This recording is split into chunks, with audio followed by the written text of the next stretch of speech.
What brought you to doing this project with based and centered around Gloria Steinem and calling it The Glorias? Well, I loved the book. I was given the book by a friend of mine. I read it on the beach, and I thought, no, it's impossible to make into a movie. It's just not cinematic. It's not structured like a drama.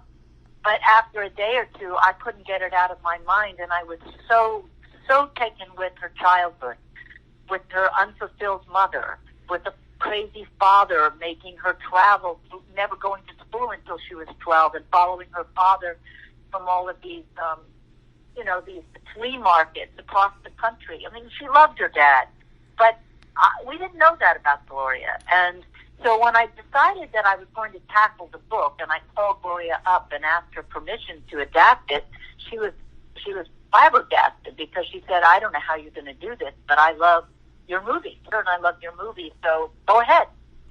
And I knew that I was going to have more than one Gloria, because it's 80 years of her life.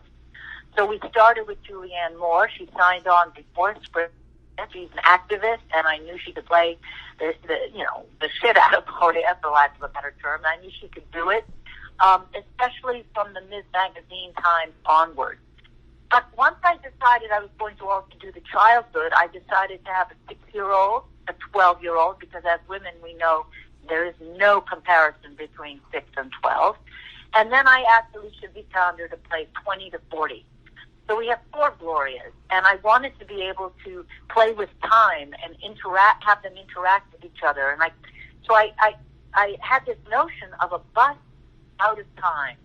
The Greyhound, the archetype of traveling in America, the Greyhound bus in black and white, as opposed to the color of the rest of the movie, and that these Glorias would be able to talk to each other, comment on what happened, criticize each other, laugh at each other, muse, dream, questions.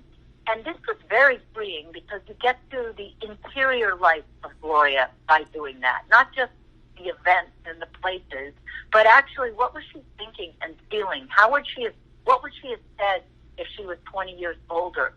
Things like that. And I also then allowed these Glorias to enter scenes, real scenes, as you know, because you saw it, that they jump right in to take the place of a Gloria in a scene. This allows the movie to not be kind of a traditional biopic. It's got multiple layers of reality, which is what I do. I did it in Frida, when her paintings come alive. I did it in Across the Universe, where the songs broke out into absolute fantasy and animation. And I love to use all the stylistic tools of cinema to tell a story. I saw that. I noticed that about you with your films. You have a certain mark. Every filmmaker has a trademark move that they do in their cinematic journeys, regardless of what the subject matter is in the film. And as soon as I saw that in The Glorias, I'm like, yep, this is a Julie Taymor film. Absolutely, positively. This is Julie all the way down. I loved that you do that. And I loved what you did with The Glorias. I would be remiss in not bringing this up, since this just happened last night. We lost Supreme Court Justice Ruth Bader Ginsburg, and she was somebody like yourself and like Gloria Steinem, who was a fierce and fearless voice for women and people that are deemed as underrepresented throughout all disciplines of life. And I'm just wondering, from your point of view, what does it mean to you now that Justice Ginsburg is no longer here? What does that mean for you? What does that represent for you? The truth will set you free, but first don't piss you off. Gloria has said it. We've got to actually fear anger, because anger and this kind of frustration makes you an activist. Ruth Bader Ginsburg would not want it. Neither does Gloria, and it's really critical that this inspires even more, that the voices be heard loud, not quietly, loud, safely, and with peace. Because we don't want that president and his cronies to turn, flip it and act as if it's a violent movement. It is not. So we've got to get the truth out. Absolutely. Okay, I concur. One last question that I wanted to ask you, Miss Julie. This particular year, for whatever reason, there's been a lot of projects coming out that center or have a taste of the women's lib movement in it. We have Mrs. America on FX.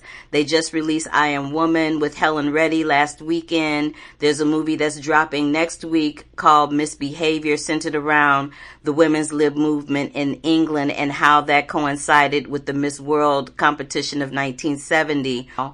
Is why there's so much fascination with the women's lib movement. I know partly it's because we still have so much more work to do. But do you think folks have forgotten that that work that has been done thus far has not really moved as much as we would have liked leading up to now? Yes, I think that's very true, that we can't stop now. We're hardly there. The Me Too movement, any of these things, they wouldn't have happened without the 70s really pushing hard, working hard for it. It's also 100 years celebration of the right to vote. So that's a big part of why there's some attention paid. But we also have been saying, come on, where are the women's voices? Where are the people of color being able to tell their stories? You know, we need more of this. And on television, we've seen some very good programs and documentaries, but now we're getting some of the dramas. Harriet Tubman this year. You know, I would love to see a feature film on Flo Kennedy. I'm hoping that when people see Lorraine Toussaint in this movie, that they get inspired to go deeper into Flo. And there has been a feature film on Wilma Mankiller. Maybe people will really take it out again and see it. You know, there's just so much to learn, and we have so few female heroes to be joyous about. And here we have Gloria still living, still working on Dolores Huerta. You know, si se puede, just excuse my bad Spanish, but yes, we can. That didn't come from Obama. It came from Dolores Huerta, and he has acknowledged that. Well, Miss Julie, you're my shero. I love you so very much. You gave me an opportunity that as an actress in New York, nobody else gave me. So I'm glad that I have an opportunity to say that to you now. You have become I love that. You have become and continue to be a really groundbreaking filmmaker who pushes buttons and makes people think. Oh, wonderful, wonderful. Well, I'm glad to get all your friends and everybody to see this. This is what we need right now. To keep up with the Curvy Critic, like our page here, click that subscribe button and click that bell for notifications. Love, peace, and hair grease, y'all.